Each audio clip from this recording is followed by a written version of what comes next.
আজকে আমি আপনাদের সাথে শেয়ার করব পাঙ্গাস মাছের ডিম। এটার একটা রেসিপি। অনেকের কাছে এটা আস্তে একটা গন্ধ আসে, তো এটা যাতে গন্ধ না আসে আমি সেই জিনিসটাই আপনাদের সাথে শেয়ার করব। তো প্রথমে আমি এই যে কাঁচামরিচ পেঁয়াজগুলো ভেজে নিচ্ছি। তো আমি একটা আলু দিয়ে ভাজি করব, সেই জন্য আমি কয়েকটা আলু কেটে নিয়েছি।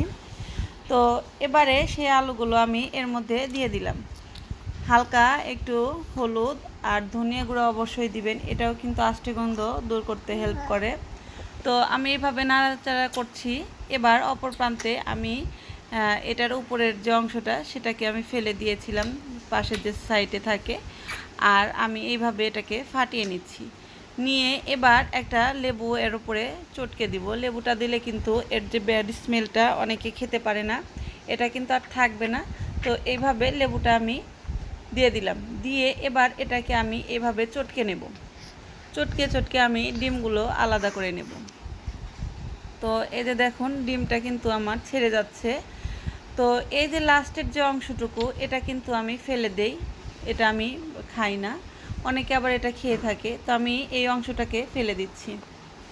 তো এই যে দেখতে পাচ্ছেন আমি আবারও যতটুকু লেবু ছিল আমি আবারও একটু এর মধ্যে স্প্রেস করে দিয়ে দিলাম। তো এই যে আমার ডিমের অংশটা কিন্তু ছেড়ে এসেছে, তো আমি এইটাই কিন্তু সেই আলুর মধ্যে দিয়ে দিব। তো পাশ থেকে আমার মেয়ে একটু দুষ্টামি করতেছে, আপনারা নিশ্চয়ই আওয়াজ শুনতে পাচ্ছেন। তো দেখেন কতটা কষ্ট করি আমরা একটা ভিডিও করার জন্য।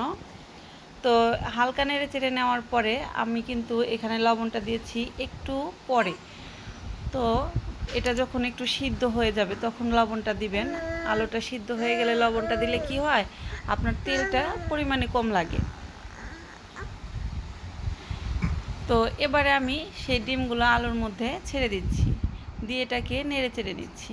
আর আমি এটাকে ততক্ষণ ভাজবো যতক্ষণ এটা একদম আলগা আলগা হয়ে যাবে, অর্থাৎ আমি খুন্তি দিয়ে নাড়াচাড়া করলে এটা একদম ঝুরঝুরে অবস্থায় চলে আসবে। তো দেখতেই পাচ্ছেন আমার নিচে কিন্তু তেল নেই, এখানে আর একটু তেল দিচ্ছি আমি। মাছের ডিম ভাজতে গেলে কিন্তু পরিমাণে অনেকটাই বেশি তেল লাগে। তো এই যে নাড়াচাড়া করে একটু ব্রাউন ব্রাউন করে ভেজে নেব, তাহলে দেখবেন ডিমের এই টেস্টটা খুব বেশি লাগে। আর লাস্ট মুহূর্তে আমি দিচ্ছি এখানে জিরা গুঁড়ো, এটা ভাজা জিরে গুঁড়ো, এটা অবশ্যই দিবেন, তাহলে ব্যাড স্মেলটা আর একদমই থাকবে না। তো এই যে দেখুন নাড়াচাড়া করতে করতে এটা একদম ঝুরঝুরে হয়ে গেছে। এটা আমার একদম ভাজা শেষ, আর এটা কিন্তু ব্রাউন কালারে চলে এসেছে। তো এইভাবে ভেজে নেবেন, দেখবেন আপনাদের কিন্তু ডিম ভাজিতে আর গন্ধ ছাড়ছে না। খুব ভালো একটা রেজাল্ট পাবেন, আর সবাই কিন্তু এটা খেতে পারবে। তো ভালো থাকবেন। আল্লাহ।